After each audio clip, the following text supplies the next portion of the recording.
Deteksi kelainan kongenital. Nah, jadi kelainan kongenital itu dapat dideteksi berdasarkan masanya terbagi menjadi 3 ya. Pertama, deteksi pada masa sebelum kehamilan. Dengan cara apa? Dengan cara menelusuri apakah ada resiko penyakit tertentu dalam keluarga atau apakah salah satu dari orang tua merupakan pembawa atau karier terhadap penyakit tertentu. Deteksi ini penting dilakukan di daerah yang banyak kejadian perkawinan antar keluarga. Nah, ini cukup hati-hati ya, seperti pepatah Jawa mengatakan, jika ingin menikah harus memikirkan bibit, bebet, dan bobotnya. Jadi kita lihat bibitnya dulu, apakah dia atau keluarga atasnya dia memiliki kelainan-kelainan seperti polidaktil, buta warna, ataupun yang lain.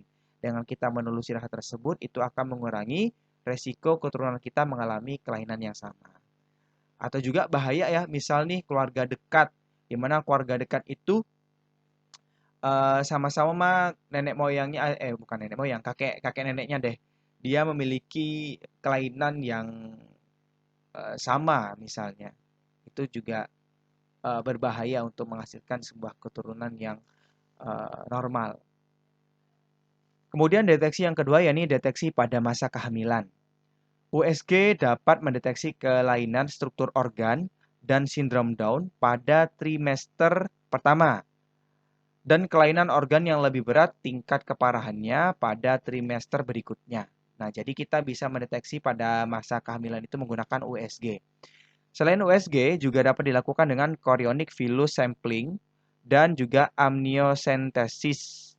Nah, ini menggunakan sampel dari chorion dan amnion ya, yang digunakan sebagai parameter untuk mendeteksi apakah embrio tadi mengalami kelainan atau tidak. Kemudian deteksi pada saat kelahiran. Beberapa kelainan bawaan seperti anencefali, celah bibir, talipes atau clubfoot dapat dideteksi secara langsung. Nah, jadi jika bayi langsung, jika itu cacatnya fisik bisa didiagnosis kelainan tersebut secara langsung. Namun, bagi kelainan bawaan seperti gangguan pendengaran ataupun kelainan yang mungkin bersifat fungsional, itu memiliki memerlukan pemeriksaan yang lebih lanjut. Sekarang pencegahan. Upaya pencegahan dapat dilakukan sejak masa remaja, pranikah, prakonsepsi, masa kehamilan atau antenatal, dan juga pasca persalinan atau neonatal. Namun, tidak semua kelainan bawaan dapat dicegah. Namun, kita harus tetap mengupayakan ya. Beberapa upaya yang dilakukan adalah peningkatan gizi wanita sepanjang usia reproduksi. Pastikan kebutuhan vitamin dan mineral, khususnya asam folat dan iodium itu terpenuhi. Itu ya. Kemudian pencegahan atau pembatasan konsumsi substansi berbahaya, khususnya alkohol, rokok yang mengandung nikotin, dan zat aditif lainnya. Kemudian pengelolaan diabetes mellitus melalui konseling, pengendalian berat badan, diet, dan pemberian insulin bila diperlukan. Nah, ini misal nih ada ibu hamil. Kalau ibu hamil itu pasti gula darahnya sangat tinggi. Oleh sebab itu disarankan untuk melakukan konseling secara rutin. Kemudian berat badannya juga harus diatur ya dengan cara diet sehat. Oke, berikutnya pencegahan paparan bagi ibu hamil terhadap zat-zat berbahaya, misalnya logam berat, pestisida, dan obat-obat tertentu. Jadi, jika hamil, diupayakan untuk menghindari zat-zat yang sudah dijelaskan tadi, misalnya merkuri juga pada kosmetik ya. Kemudian, peningkatan cakupan vaksinasi, terutama untuk virus rubella untuk anak dan perempuan dewasa, paling lambat 3 bulan sebelum hamil. Nah, jadi jika ingin merencanakan hamil, diupayakan untuk melakukan vaksinasi virus rubella dan virus Zika biasanya. Dan juga tokso, itu juga bisa diupayakan dengan melakukan sebuah konseling dengan dokter.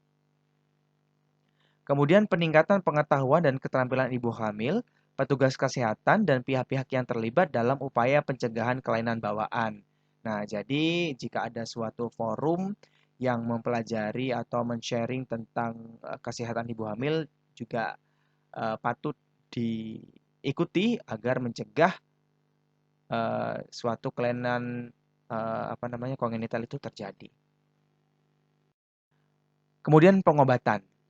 Pengobatan bisa dilakukan dengan cara pengobatan medis seperti hidrokortison, fludrokortison untuk penyakit hiperplasia adrenal kongenital, kemudian levotiroxin untuk penyakit hipotiroid kongenital, transfusi darah, dan juga kelasi besi untuk talasemia. Nah, ini beberapa treatment dari pihak medis yang bisa dilakukan untuk beberapa kelainan kongenital. Kemudian melakukan diet khusus untuk defisiensi G6PD dan galaktosemia.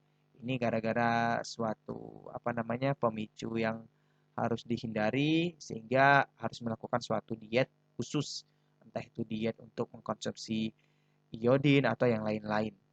Kemudian koreksi bedah untuk displasia tulang, bibir sumbing, palatum, ataupun kelainan jantung. Nah, biasanya kalau yang fisik seperti ini dilakukan koreksi ya atau pembenahan secara fisik. Namun, beberapa kelainan kongenital tidak dapat diobati dan bersifat permanen. Nah, jika dia kongenitalnya sudah parah ataupun memang sudah tidak bisa dilakukan, maka pengobatan juga tidak bisa dilakukan. Kemudian di sini ada poster. Nah, ini ada poster ya, yang mana ini saya ambil dari Kementerian Kesehatan, yakni membuat perencanaan kesehatan sebelum dan selama kehamilan. Pertama, perencanaan kehamilan. Jagalah kesehatan sebelum hamil. Konsumsi tablet TTD ya, tablet tambah darah yang mengandung 400 mikrogram asam folat setiap harinya, sehingga si calon ibu hamil tidak kekurangan asam folat, sehingga perkembangan neural tube-nya itu berkembang normal. Kemudian 2, hindari pajanan berbahaya, misalnya tidak merokok, tidak mengkonsumsi alkohol. Berhati-hatilah dengan pajanan berbahaya di lingkungan kerja dan di rumah. Kemudian menerapkan pola hidup sehat, ya seperti yang tertera di sini, dan juga konsultasi dengan tenaga kesehatan secara rutin. Hal-hal tadi dapat mencegah terjadinya kelainan kognital.